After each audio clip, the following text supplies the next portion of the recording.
तर एकीकडे मनसे आणि ठाकरेंच्या शिवसेनेच्या युतीच्या चर्चा राजकीय वर्तुळात मोठ्या प्रमाणात रंगतायत.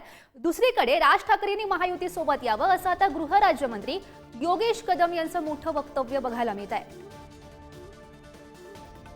गेल्या काही महिन्यांपासून चर्चा सुरू आहे ती मनसे आणि शिवसेनेच्या युतीची. अद्याप या सगळ्या संदर्भात अधिकृत माहिती मिळत नव्हती किंवा अधिकृत घोषणा होत नव्हती. मात्र आता थेट उद्धव ठाकरेंनीच जे महाराष्ट्राच्या मनात आहे तेच होईल असं म्हटलेलं पाहायला मिळतं. दुसरीकडे आता कदाचित चर्चा दोन्ही भावांमध्ये झाली असेल असं संजय राऊत यांनी म्हटलेलं आहे. आणि या सगळ्या संदर्भात बातचीत करण्यासाठी माझ्यासोबत सध्या शिवसेनेचे नेते आणि गृहराज्यमंत्री योगेश कदम आहेत. योगेशजी, खरं तर दोघांची चर्चा आहे, दोन्ही ठाकरे बंधू एकत्र येणार अशा चर्चा गेल्या काही महिन्यांपासून सुरू होत्या. आता उद्धव ठाकरे यांचं म्हणणं असं आहे, त्यांनी संकेतच दिलेत की जे महाराष्ट्राच्या मनात आहे तेच होईल आणि तसे संकेत दिल्यानंतर लवकरच चांगली बातमी देऊ थेट, असं सुद्धा ते म्हणतात. कसं पाहता या? नाही, महाराष्ट्राच्या मनामध्ये जे होतं ते 2024च्या विधानसभेच्या निवडणुकीत समोर आलं की महाराष्ट्राच्या मनामध्ये उबाटाला घरी बसवण्याची इच्छा होती. ती इच्छा महाराष्ट्र जनतेने पूर्ण केलेली आहे. मग कदाचित त्याच इच्छेबद्दल किंवा त्याच विचाराबद्दल उद्धव साहेब बोलत असतील. आज येणाऱ्या महानगरपालिकांच्या निवडणुकीमध्ये देखील 2024ची पुनरावृत्ती होणार आहे, काही वेगळं होणार नाहीये. कितीही एकत्र आले तर सुद्धा त्याच्याने महायुतीला काही फरक पडणार नाही. आणि मला वाटतं वंदनीय बाळासाहेबांचे विचार सोडून काँग्रेससोबत जाणं म्हणजे मुख्यमंत्री पदाच्या खुर्चीकरिता त्यांनी घेतलेले हा जो निर्णय होता त्याच्याने जनतेला कळलेला आहे की खुर्चीसाठी काहीही करतील. कोणाचे म्हणजे वंदनीय बाळासाहेबांचे विचार सोडू शकतात तर मग हे कुठल्याही स्तरावरती जाऊ शकतात. म्हणून मला वाटतं महाराष्ट्राच्या जनतेमध्ये जे होतं ते ह्यांना बाजूला करण्याचं होतं आणि तो निर्णय 2024ला जनतेने घेतलेला आहे. या आधी सुद्धा मनसेकडून अशा प्रकारची टाळी देण्यात आली होती, त्यावेळेस तुम्ही त्यांच्या सोबत होतात. त्यावेळेस नेमकं काय घडलं होतं आणि आत्ताची ही जी सूत्र जुळतायत ती वाटतायत का जुळतील म्हणून? नाही बघा, ज्यावेळेस शिवसेना म्हणजे माननीय उद्धवजी ज्यावेळेस वंदनीय बाळासाहेबांच्या विचाराने पुढे जात होते त्यावेळेला नक्कीच आमची त्यावेळेला इच्छा होती की राजसाहेब आणि उद्धव साहेबांनी सोबत यावं. परंतु ज्यावेळेला वंदनीय बाळासाहेबांचे विचार सोडल्याच्या नंतर, मूळ शिवसेनेचा गाभाच त्यांनी सोडल्याच्या नंतर मग आता एकत्र येण्याचा त्यांचा उद्देश नेमका काय आहे? म्हणजे येणाऱ्या महानगरपालिकेमध्ये जास्त नगरसेवक निवडून यावेत असं त्यांचा केवळवाणा प्रयत्न आहे. परंतु मला वाटत नाही तो त्यांचा प्रयत्न यशस्वी होईल. सन्माननीय राजसाहेब देखील हे खंदे राजकारणी आहेत आणि मला विश्वास आहे ते योग्य तो निर्णय घेतील. आणि आज महायुती ज्या वेगाने पुढे चाललेली आहे, महाराष्ट्राचा ज्या वेगाने आम्ही विकास करत आहोत, मुंबईच्या त्या पद्धतीने आम्ही विकास करत आहोत, त्या विचारासोबत नक्कीच राजसाहेब येतील असा माझा विश्वास आहे. महायुतीसोबत त्यांनी राहावं या सगळ्या नाही, नक्कीच राहावं ना. कारण शेवटी माननीय राजसाहेबांचं स्पेशली महानगरपालिकांना घेऊन, शहरांना घेऊन त्यांचा जो विचार आहे, त्यांचे जे विजन आहे ते विजन नक्कीच एक चांगलं विजन आहे.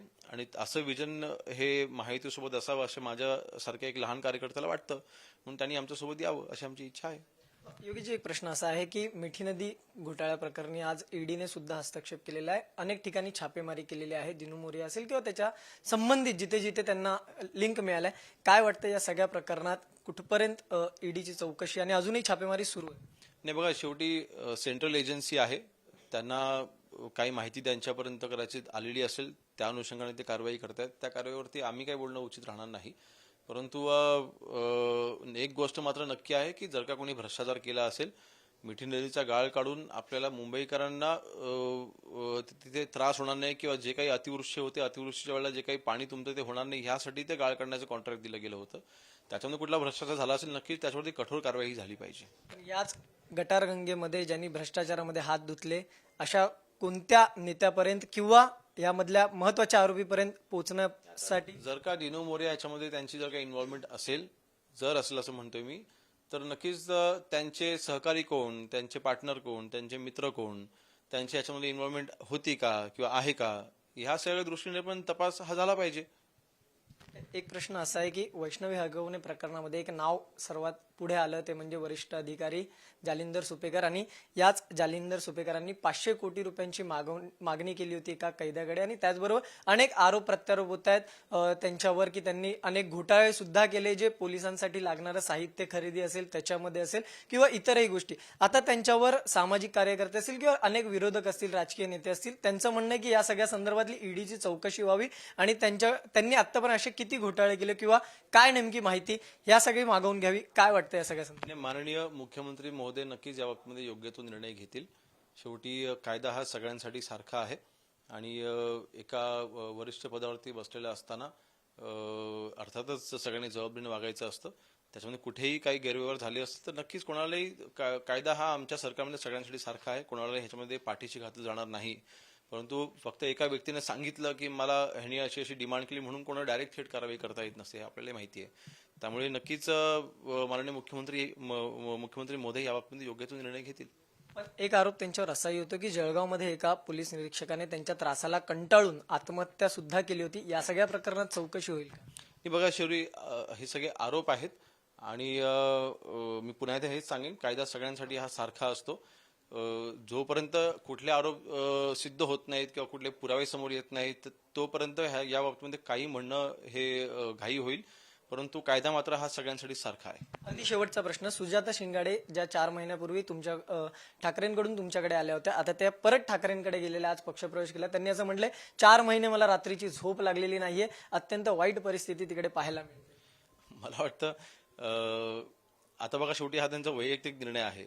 4 महिने त्यांना झोप का लागली नाही आम्हाला माहिती नाही. परंतु आज माननीय एकनाथ शिंदे साहेबांसोबत आम्ही सर्व, आज माझं वय 40 देखील नाहीये, माझ्याकडे तरुण शिंदे साहेबांसोबत आहे. आज वंदनीय आमचे मार्गदर्शक रामदास भाईंसारखे नेते हे एकनाथ शिंदे साहेबांसोबत आहेत. अडसूळ साहेब असतील, कीर्तेकर साहेब असतील, असे अनेक नेते, महाराष्ट्रातील असे अनेक दिग्गज नेते हे माननीय एकनाथ शिंदे साहेबांसोबत जोडले गेलेत.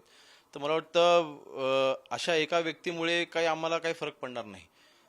सर्वसाधारण शिवसैनिक हा शिवसेनेमध्ये सामील होतोय. अगदी सर्वसाधारण शाखा प्रमुखांपासून ते अगदी आमच्या गटप्रमुखांपासून आमची ताकद वाढते. त्यामुळे अशा वेळेला अशा काही ठराविक नेत्यामुळे आम्हाला किंवा व्यक्तीमुळे आम्हाला काही फरक पडत नसतो.